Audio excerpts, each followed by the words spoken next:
nous sommes le 1er décembre 2014 et le Seigneur Jésus m'inspire de partager avec vous une recette qu'il m'a inspirée par la voix de son Saint-Esprit, que Dieu m'a inspirée par la voix de son Saint-Esprit. Donc toute la gloire en revient à Dieu, à Jésus et à son Saint-Esprit, qui est une recette en fait de gâteau, j'ai envie de dire choco-coco, donc au chocolat et au coco, mais la particulier de ce petit gâteau coco, c'est qu'on lui met un insert avec un chocolat de Noël pour qu'il soit meilleur. Alors, bien entendu, je précise ici que j'ai choisi, vous savez, ces boules de chocolat à la crème que l'on, à l'intérieur desquelles on découvre du fondant blanc, rose ou autre, selon les marques que l'on choisit. Mais je vous précise que le Seigneur m'a inspiré aussi de tester la même chose avec du Bounty et d'autres chocolats, ou ça peut être pour ceux qui aiment ça, les Raffaello par exemple, puisque je cite ici plusieurs marques de chocolat. Ça peut être les Rocher Ferrero. Enfin, vous mettez la technique est très simple. Le Seigneur me donne cette recette et m'inspire de la partager avec vous parce qu'elle est rapide et facile à utiliser et à réaliser. Et toute la gloire revient à Dieu encore une fois. Et surtout parce que je pense qu'il a voulu bénir certainement le maximum d'enfants et de familles en donnant cette recette pour que vous ayez quelque chose de plus et d'agréable et de facile à réaliser à manger sur votre table, surtout en cette période j'ai envie de dire de Noël, mais qui pour nous prend tout son sens quand nous commémorons véritablement l'anniversaire de Jésus-Christ et que c'est à lui que nous songeons en premier lieu, puisqu'il est notre premier amour, et que nous comprenons que la fête de Noël n'a en réalité tout son sens que si nous la célébrons pour célébrer en réalité Jésus-Christ, sa gloire, et donc la gloire de Dieu, de Jésus et de son Saint-Esprit, que toute la gloire lui en soit rendue encore une fois ici. Et donc, cette recette, elle est très simple. Il s'agit de réaliser la pâte dont je vais vous parler dans quelques instants. Une fois qu'on l'a réalisée, on la verse dans les moules qui conviennent et on met dans chaque opercule, enfin dans chaque trou du moule, si vous préférez vous parler de manière un peu plus crue, on insère un chocolat dans chaque gâteau, chaque trou du moule qui sert à faire, par exemple, si vous prenez un moule en silicone, un moule à cupcakes, et bien dans chaque trou du moule, vous rajoutez soit un chocolat, et même le but étant d'obtenir un cœur fondant au chocolat, ou ça peut être des carrés de chocolat également, ça peut être un ou plusieurs carrés de chocolat, de tablettes de chocolat, comme l'un des chocolats dont je vous parlais. Alors, je précise qu'une première technique consisterait à faire une pâte qui serait neutre, du type une pâte neutre, et d'y rajouter un bounty. Là, vous avez vraiment un gâteau avec des saveurs de coco et de choco qui s'équilibrent, puisque dans le bounty, on sent bien le coco et on sent bien à la fois le chocolat. C'est ce que j'ai testé et ça marche très bien, et je rends grâce et gloire à Dieu, à Jésus, à son Saint-Esprit, parce que il m'a donné une recette ici qui était vraiment succulente et qui fonctionne très très bien. Mais la deuxième technique que je vais vous donner est un petit peu différente. Je pense qu'on sent peut-être plus facilement le chocolat qui va avoir une tendance à masquer les saveurs du coco ou la présence du coco, de la noix de coco râpée qu'on y rajoute. À ce moment-là, choisissez de bien doser la quantité de noix de coco râpée que vous rajoutez dans votre gâteau. Mettez-y en fonction de la quantité qui vous convient le mieux, en fonction de vos goûts, de façon à être sûr qu'on retrouve à la fois les saveurs du coco et du choco. Mais très sincèrement, je crois que l'une des manières d'avoir la certitude de réussir son gâteau dans ce cas-là, surtout si on veut un gâteau vraiment coco-choco, c'est d'y mettre un bounty ou un demi-bounty par gâteau. Moi, vu la taille de mes moules, j'y mettais un bounty. Mais vous pouvez choisir tout simplement. Quand je dis un bounty, quand vous achetez un petit paquet de bounty, il y en a 2 à l'intérieur. Mais je parle de l'un des 2 en fait. Hein. Donc, pour être très clair, je vais commencer par vous parler de la technique que j'ai employée. Je crois que le Seigneur est en train de me faire vous donner presque 3 recettes en une. La première option, dont j'ai parlé tout à l'heure, je vais parler de la deuxième maintenant, avec la solution du bounty. Donc, vous prenez l'un des 2 bounty, comme je vous en ai parlé, vous l'écrasez au fond de votre moule à l'aide de votre pouce. Vous écrasez tout simplement de manière à ce que ça forme une fine couche de coco et de choco au fond. Par-dessus, vous allez rajouter la pâte que je vous décris ici, enfin dont je vais vous décrire la manière de la réaliser ici. Tout simplement, dans un bol, vous mélangez, alors je vais être claire, j'ai une mesure bien précise, mais il me semble, n'ayant pas de balance pour vous donner un grammage très précis sous la main, que l'astuce la plus pratique que le Seigneur m'ait inspiré de partager avec vous, c'est de vous proposer d'utiliser soit des louches, enfin une louche comme unité de mesure ou votre cuillère à soupe. Donc, pour être très clair, je vous invite à mettre dans ce bol 2 louches de sucre, ensuite 2 louches de farine. Vous remuez. Vous mélangez vraiment bien. Vous y ajoutez les éléments secs qui vous intéressent, aromatiques, tels que une pincée de cannelle ou plus selon vos goûts. Ça peut être aussi du gingembre moulu, de la muscade râpée. Alors, la noix de coco également, de la noix de coco râpée, comme je disais, si vous n'utilisez pas le bounty, bien entendu, à raison d'1 à 2 louches selon vos goûts pour la noix de coco râpée, mais ça on va voir ça tout à l'heure dans la 3e proposition. Mais pour rester dans la 2e, donc tout autre élément et puis ou autre que vous voulez rajouter, si vous faites partie de ces cuisiniers qui aiment toujours rajouter une pincée de sel, parce que nous savons que le sel est un exhausteur de goût et que vous souhaitez le faire, c'est là aussi le moment de le rajouter, et vous remuez le tout. En dernier lieu, avant de rajouter les éléments liquides, vous pouvez rajouter une cuillère à café jusqu'à un demi-sachet, voire un sachet de levure selon ce que vous espérez voir votre cupcake gagner en volume. Bien entendu, évitez de mélanger le sel et la levure ensemble, puisqu'ils ont des effets contraires. C'est assez connu en pâtisserie là aussi. Je referme ici la parenthèse. Donc une fois que vous avez tous ces éléments là, vous les remuez bien. Donc vous remuez bien donc tous les éléments secs ensemble.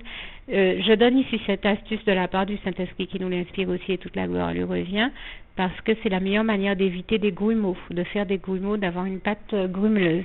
Donc une fois que vous avez mélangé tous ces éléments secs ensemble, vous pouvez donc rajouter 2 louches de lait, tout simplement, ou de tout autre liquide que vous aimeriez.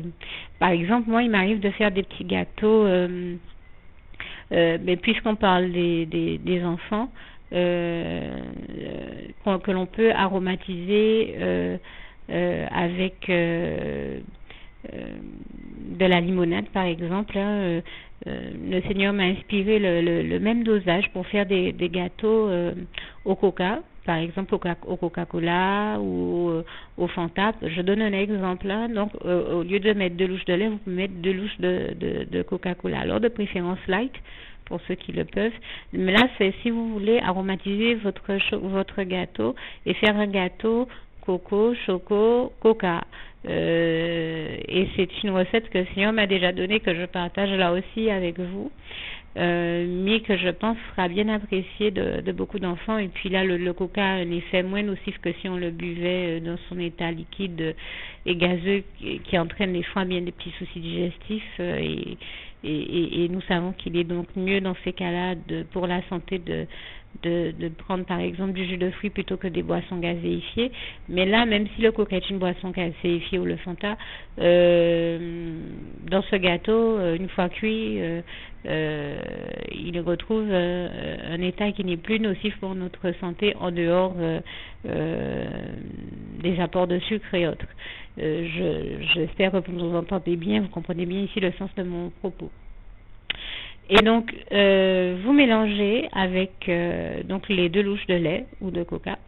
Vous rajoutez un œuf et vous battez le tout. Et vous pouvez rajouter également une cuillère à café d'essence amande amère ou d'extrait de vanille, selon ce que vous aimez, pour finir de parfumer votre gâteau et puis aussi faire en sorte que l'œuf que vous venez d'y casser n'y laisse pas un goût ou des saveurs désagréables. Vous comprenez ce que je veux dire. Donc vous remuez bien le tout jusqu'à ce que vous obteniez une pâte bien homogène, pas trop liquide et à partir de là, une fois que vous avez cette pâte, vous allez la verser dans chaque alvéole contenant déjà ce fameux bounty écrasé. Vous remplissez donc chaque alvéole à peu près aux 3/4.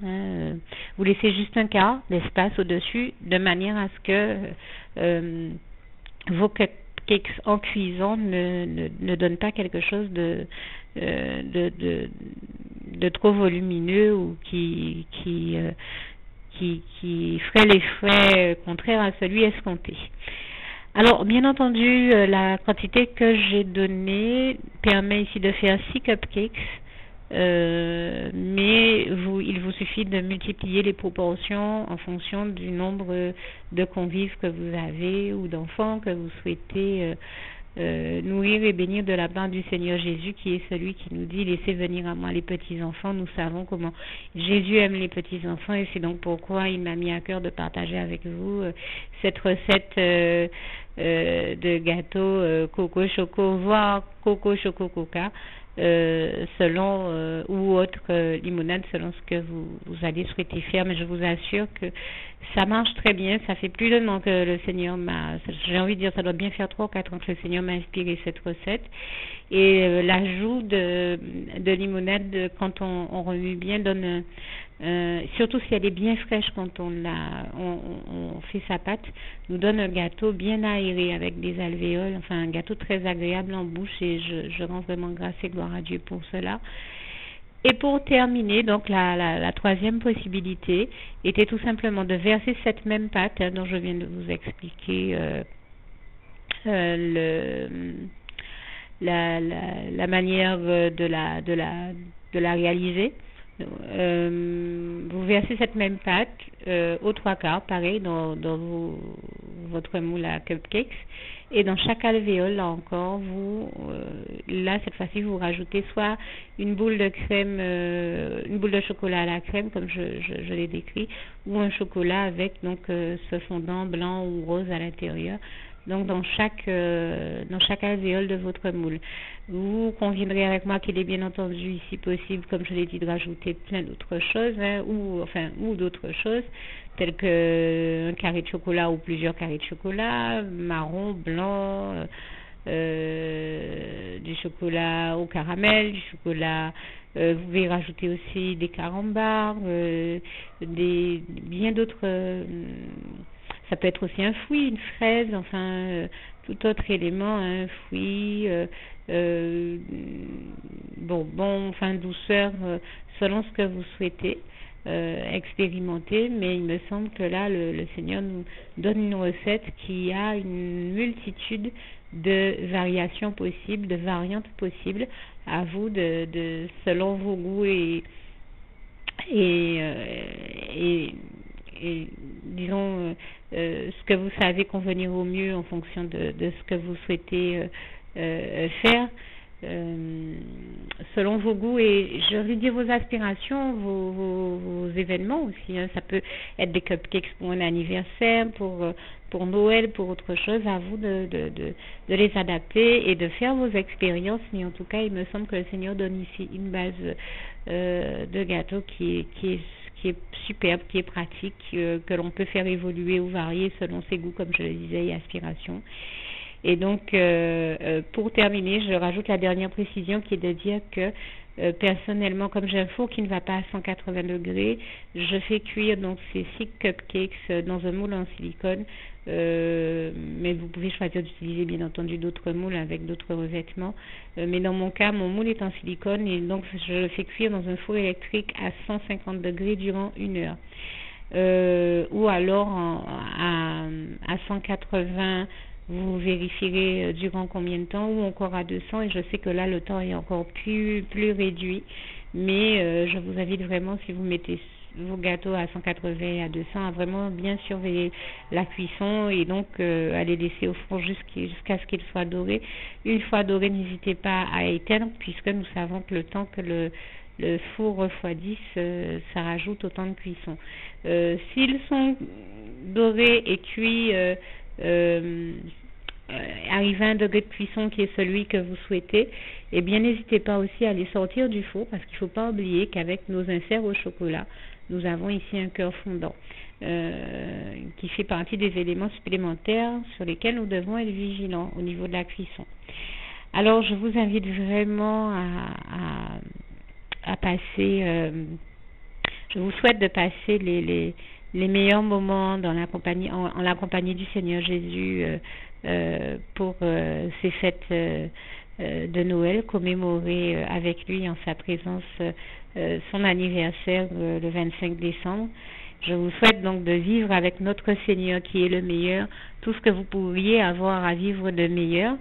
Et je vous souhaite également une bonne dégustation. N'hésitez pas à me faire savoir si vous avez aimé, enfin à me faire connaître vos appréciations justement et suggestions autour de cette recette, et éventuellement des évolutions que vous avez pu y apporter.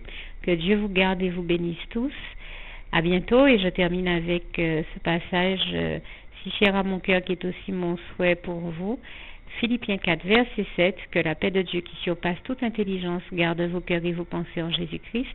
N'oubliez pas non plus, pour tous ceux qui ne l'ont pas encore fait, de faire la prière qui va suivre et que je rajoute donc à la fin de ce document. Que Dieu vous garde et vous bénisse tous. À bientôt.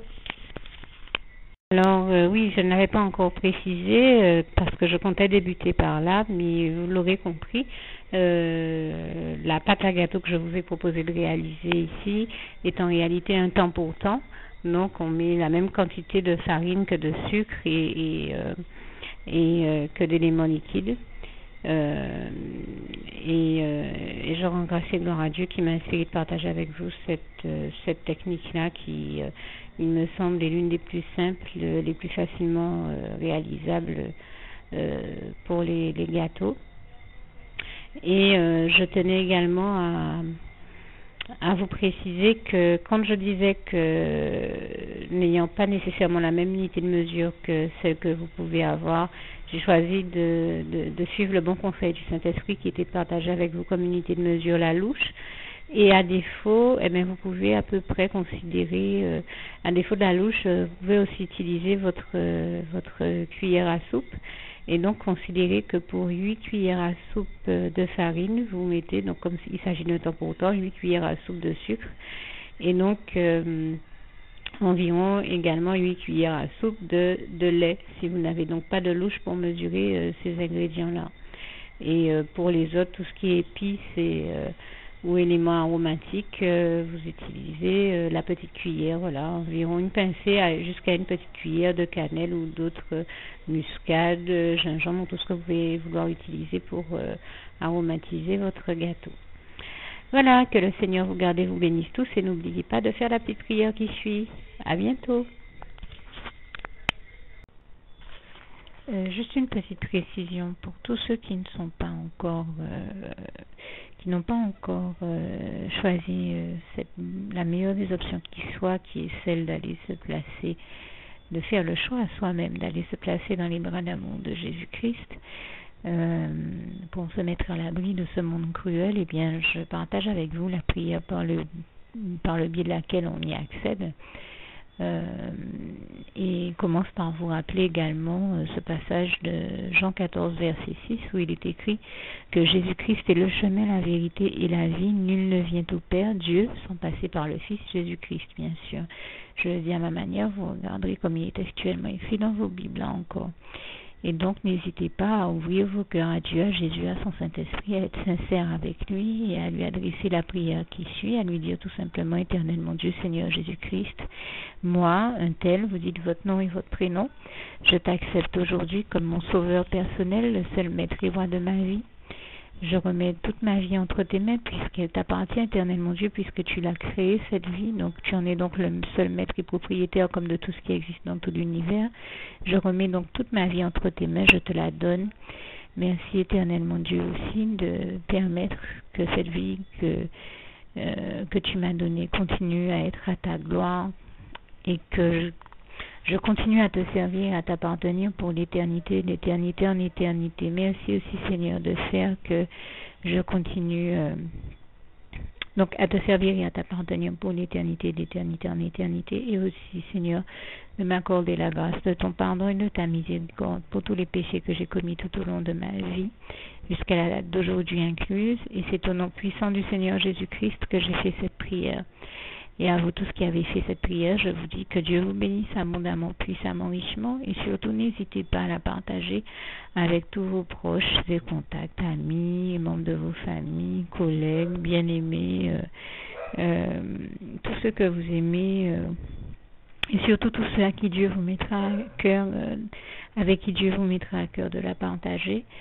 Et comme j'aime à le dire, si vous n'avez pas encore pris le temps de faire cette prière, comprenez bien que voilà, ça ne vous coûte rien de la faire, c'est gratuit, c'est indolore, et que voilà, vous n'êtes pas obligé de me croire, mais moi il m'est arrivé tout comme vous de devoir faire cette prière un jour dans ma vie, et quand on m'a proposé de la faire, je me suis dit, et si c'était vrai, et si c'était vraiment Dieu qui, par ce biais-là, m'appelait à lui et me demandait de lui donner ma vie, de l'accepter, c'était Jésus qui était en train de vraiment me tendre la main et qui était en train de me demander de l'accepter comme mon sauveur personnel, je ne pourrais pas passer à côté de l'occasion de lui dire oui, parce qu'il faut aussi que je reste ouvert ou ouverte à ce que Dieu peut avoir à me dire.